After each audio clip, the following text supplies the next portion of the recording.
You ever hear a story so wild you think there's no way it actually happened? Well, this one was as real as the salt on the waves. Marcus was a man who'd built his life piece by piece, calloused hands and sleepless nights turning his ambitions into something tangible.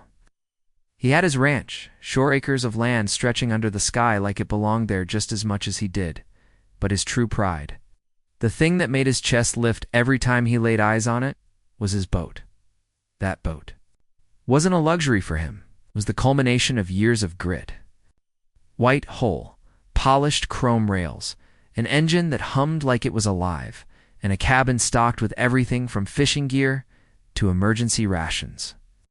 Marcus loved being out on the water where the world felt bigger and freer, where nobody could tell him what to do. When the sun set over the bay and the waves shimmered gold, Marcus felt like the boat was his church, his sanctuary, and he treated it that way. He kept the marina slip spotless, ropes tied with perfect knots, fuel topped off, and every surface shining as if it were new. People at the dock always nodded at him with respect, maybe envy to be, because they knew a man who loved his vessel, took care of it like family. The name painted neatly on the side read Liberty's Dream. And Marcus never stopped feeling proud every time he saw it. But pride comes with a cost, especially when you live under the thumb of a homeowners association. Marcus had been dealing with the HOA since the day he moved in, and he knew their type. They weren't interested in fairness.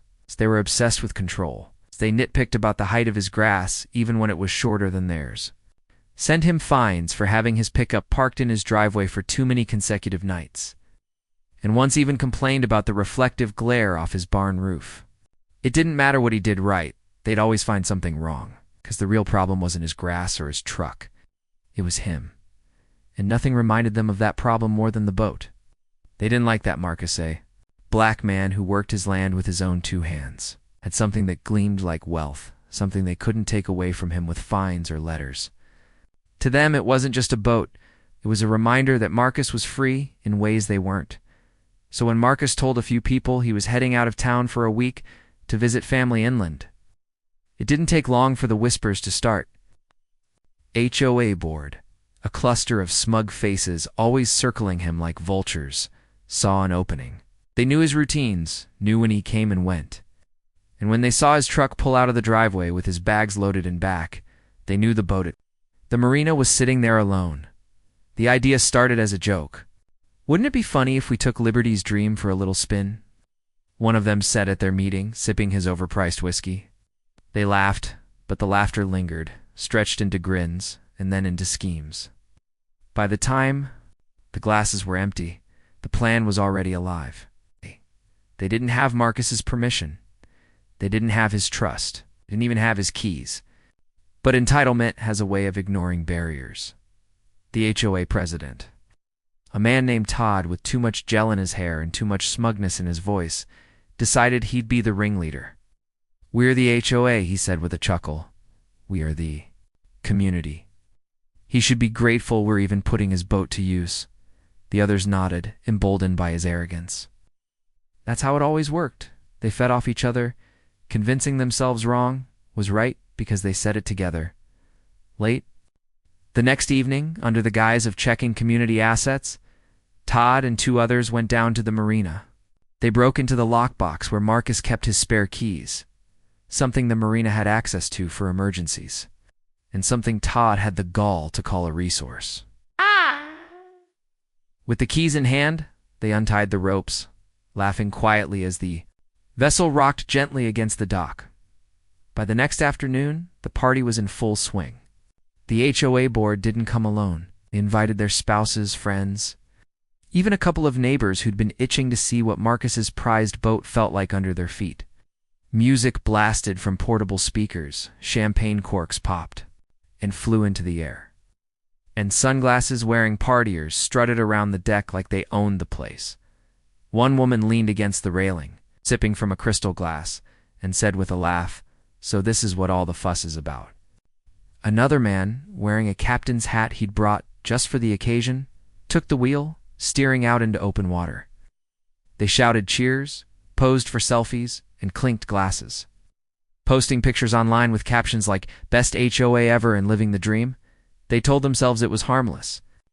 Marcus wasn't here, so what did it matter? It was just a boat ride, just a little celebration on the water. And besides, who would know? In their eyes, Marcus was an outsider in the community, someone whose boundaries didn't matter. We're the authority, and authority doesn't ask permission, it takes. The more the champagne flowed, the bolder they got.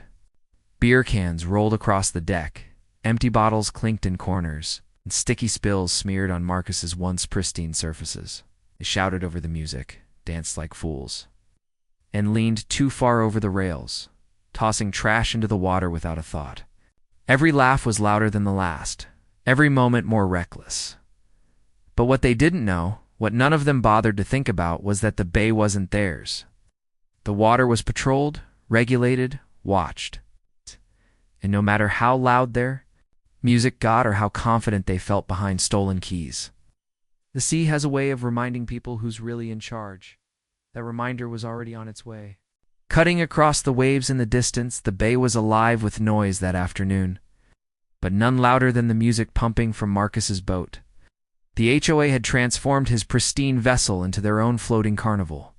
Todd, the self-proclaimed HOA president, stood behind the wheel like he was king of the sea, his captain's hat tilted slightly sideways, sunglasses glinting in the sun. His wife lounged nearby on a recliner, sipping champagne and giggling as if this was their private yacht around them. A dozen board members and friends sprawled across the deck. Some were dancing to the blaring pop music, others were busy snapping photos for social media, making sure to catch the polished railings and the water sparkling behind them. The captions told their own story. HOA, life has its perks. Sailing in style. Community first, baby. They didn't just borrow Marcus's boat, they flaunted it. Beer cans clattered against the deck, empty champagne bottles rolled near the seating area, and greasy fingerprints smudged the once spotless cabin windows. Someone had tracked mud onto the cushions, and one careless board member had already spilled red wine across the deck. To Marcus, his boat was sacred. To them, it was a toy, a stage for their self-importance. "Let's take her farther out," Todd shouted over the music, one hand on the throttle. The engine roared and the boat surged forward, slicing through the waves. Cheers erupted across the deck. People held up their drinks, arms swaying as they stumbled with the sudden speed. "Easy." "Their captain," one of the men called, gripping the railing. Todd only laughed. "Relax, we're untouchable out here. This is freedom." But freedom wasn't what they had, was theft dressed up as a celebration. They were so caught up in themselves, they didn't notice the eyes already on them, out on the horizon. A white vessel with blue stripes cut across the waves with steady authority. It wasn't just another boat. It was the U.S. Coast Guard on patrol. While the HOA partied like pirates, the Coast Guard crew watched the gleaming vessel weaving recklessly through the bay, loud music echoing across the water. The men and women on the patrol boat exchanged looks. "This wasn't normal. Registration check?" one officer asked. The captain of the patrol boat gave a sharp nod.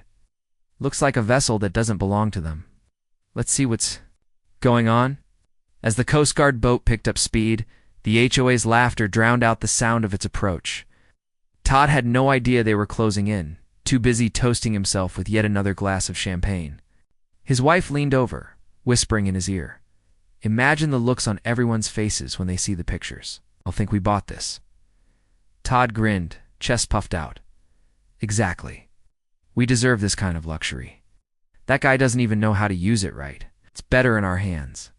They were so wrapped up in entitlement that the sudden blare of a bullhorn nearly knocked the smugness right off their faces. This is the United States Coast Guard. "Stop your vessel immediately." The music cut out. The dancing stopped. Head turned toward the sound. The patrol boat bore down on them, white hull gleaming, blue lights flashing, a line of uniformed officers standing tall on deck. The laughter that had filled the air vanished into stunned silence. "What? What do they want?" one of the board members stammered, clutching her drink like a shield. Todd tried to recover his composure, forcing a laugh. "Relax, it's just a routine check. Nothing to worry about." but his voice cracked. Betraying nerves he couldn't hide. The Coast Guard pulled alongside, the hum of their engines filling the tense air. A rope was tossed, securing Marcus's boat. Officers climbed aboard with firm steps, their presence like a storm sweeping across the deck. "Kill the engine," one officer ordered. Todd hesitated, but the look in the officer's eyes told him he didn't have a choice. He reached for the controls, shutting down the boat. The silence afterward was deafening. "Whose vessel is this?" another officer demanded, eyes scanning the crowd. Todd puffed out his chest. "It's ours. Community property." He tried to sound confident, but the words felt weak even as he said them. "Registration papers," the officer said flatly. Todd blinked. "Well, we don't have them on hand." "But trust me," another officer cut him off. "Every vessel must have registration papers on board. No exceptions. Names, identification." Now, the partygoers exchanged uneasy glances. Some fumbled for their wallets, others whispered in panic. One woman tried to hide her champagne glass behind her back, as if the officers hadn't already seen the alcohol scattered across the deck. The Coast Guard officers collected IDs, checking each one. Against their system, the captain's brow furrowed. "This vessel is registered to Marcus Allen. Is he present?" The silence was sharp, heavy. Eyes darted between each other. Nobody spoke. "Answer the question," the officer snapped. "Is Marcus Allen aboard this vessel?" Todd cleared his throat, sweat gathering at his temple. He loaned it to us. He's a friend." Oh. The officer's gaze hardened. "A friend who gave you the keys, the registration, explicit written permission?" Stammered, fumbling for words. "Well, not written exactly. But sir," the officer cut him off sharply. "That's not how this works. You're operating a vessel without the owner present, without documentation, and under the influence of alcohol. Do you understand how serious that is?" The partygoers froze. The word serious seemed to drop the temperature on deck. Another officer leaned toward Todd, voice low but firm. "You've got about 10 seconds to tell the truth before we escalate this." Todd swallowed hard, his bravado evaporating. His wife tugged at his sleeve, whispering frantically, "Say something, Todd. Fix this." But there was no fixing it. Their lies unraveled the moment the Coast Guard ran the vessels. Registration. The truth was written plain in the system. Owner Marcus Allen, one by one. The HOA board members' faces drained of color. Their champagne-soaked joy was gone, replaced by the realization that they weren't partygoers anymore. They were trespassers, thieves, and they were trapped on the very boat they thought made them powerful. The Coast Guard officers exchanged looks, their decision already made. "Step aside," one said. "We're taking this vessel back to shore. And you," he pointed at Todd, who was trembling now, "you'll be answering some questions you're not going to like." The officers spread out across the deck, securing the boat, gathering evidence of the alcohol and the reckless behavior. The HOA partiers stood frozen, their earlier confidence shattered. What had started as a glamorous joyride had turned into a nightmare under federal jurisdiction. The bay was quiet now. The only sounds, the steady churn of the patrol boat's engine and the low voices of Coast Guard officers calling in reports. And as the shoreline grew closer, the HOA board realized their worst fear wasn't just the legal trouble. It was humiliation, because by the time they docked, half the neighborhood would know exactly what they'd done. The shoreline grew larger as the boat cut through the water under Coast Guard control. The once lively deck of Marcus's boat now resembled a funeral. Where there had been dancing, there was only silence. Where there had been laughter, there were pale faces and trembling hands, gripping railings. The HOA members stood clustered together like guilty schoolchildren waiting for punishment. Every ounce of their earlier bravado washed away.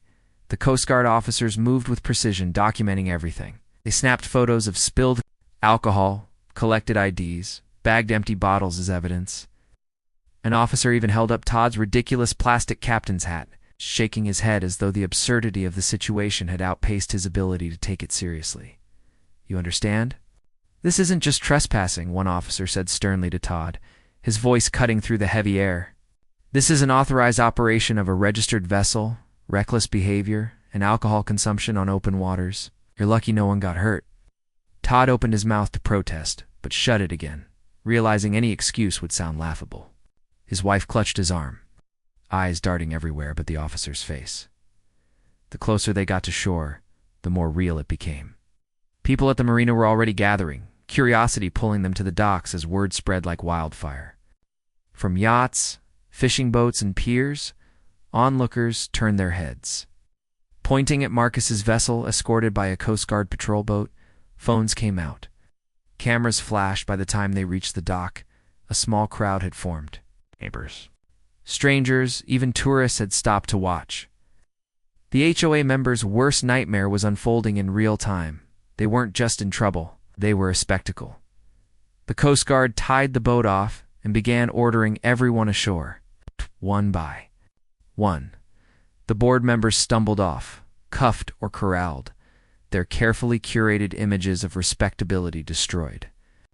A mother in the crowd gasped when she recognized her HOA president, shaking her head in disgust. Someone else snickered loudly, recording the entire scene on their phone. "Smile for Facebook, Todd," a man in the crowd shouted, earning laughter. In jeers, Todd's face burned red as he was led down the dock. His wife tried to shield her face, but the cameras caught everything.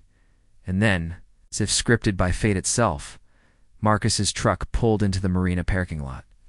He had just returned from his trip, stopping by the marina as he always did to check on his boat before heading home. At first, he thought the commotion was unrelated. But then his eyes locked on his vessel, surrounded by officers, and the group of HOA board members being marched off like criminals. He parked, stepped out, and walked forward with measured steps, confusion and fury simmering beneath his calm expression. The crowd parted for him instinctively, whispers rippling through the air. "That's Marcus. That's the owner. That's his boat." The lead officer spotted him. "Sir, are you Marcus Allen?" Marcus nodded slowly, his eyes never leaving the sight of Todd and the others. "Yeah, I'm Marcus. What the hell happened here?" The officer's tone shifted immediately, respectful but still official. "Sir, your vessel was taken without your permission. These individuals were found operating it recklessly and under the influence. We'll need a formal statement from you, but rest assured they'll be held accountable." Marcus's jaw tightened, but he stayed composed. He looked directly at Todd, who couldn't even meet his eyes. "You broke into my boat," Marcus said, his voice low but sharp as steel. "You thought I wouldn't find out?" Todd finally lifted his head, stammering. It was a mistake. "We were just trying to enjoy." "Enjoy what?" Marcus cut him off. "What I worked for. What I paid for. What you had no right to touch." His voice carried, clear enough for everyone at the marina to hear. The crowd murmured in agreement. Todd wilted under the weight of the moment. His wife, desperate, tried to smooth it over. "Marcus, honey, you don't understand. We were just Marcuses." Eyes snapped to her, and the coldness there silenced her instantly. "Don't you dare call me honey. You stole from me. You disrespected me. And you embarrassed yourselves in front of this whole community." The Coast Guard officers nodded, almost satisfied at Marcus's words doing more damage than their handcuffs, as the board members were loaded into waiting vehicles for questioning. Marcus turned back to the officer. "What happens now?" "They'll face charges," the officer replied. "Trespassing, unauthorized use of a vessel, operating under the influence. It won't be pretty for them." Marcus gave a single nod. "Good." When the officers finally left with their detainees, Marcus stayed behind on the dock, staring at his boat. She was dirtied, stained with spills and scuffs, but still seaworthy. He ran a hand along the railing, exhaling slowly. He hated what they had done to her, but the sight of the HOA board being marched away had dulled the sting. Justice, for once, was on his side. Within hours, the news spread across the community like wildfire. Photos and videos from the marina went viral online. Neighbors forwarded clips of the HOA board in handcuffs to each other. Group chats buzzed with outrage and schadenfreude. The same people who had once feared Todd and his cronies' constant harassment were now laughing openly at their downfall. By evening, The HOA's reputation was in ashes. Homeowners who had quietly endured years of their arrogance and overreach began speaking out. Stories poured in: unfair fines, threats, intimidation, harassment. Now, with their credibility destroyed, the board had no shield left. At the next community meeting, Marcus didn't even need to raise his voice. He walked into the room and silence followed. The once powerful board sat in shame, stripped of their authority. Todd tried to open the meeting, but the homeowners erupted with demands for his resignation. One after another, neighbors stood, voices firm. "You don't represent us anymore. You've disgraced this community. We want you gone." Todd tried to fight back, but his words meant nothing. The man who once barked orders at Marcus about mailbox colors and lawn heights now sat, sweating under the judgment of the very people he'd bullied. Within minutes, the board was voted out, dissolved. In disgrace, Marcus didn't gloat. He didn't need to. Satisfaction came in knowing justice had spoken louder than he ever could. He walked out of the meeting that night, taller, freer. His boat was his dignity intact, and the tyrants who had tormented him were finally powerless. In the days that followed, whenever Marcus returned to the marina, he noticed something different. Neighbors who had once watched him with suspicion now nodded respectfully, even smiled. Strangers struck up conversations, praising him for how calmly he handled the situation. The story of the HOA's downfall became legend, retold with relish at backyard barbecues and dockside gatherings.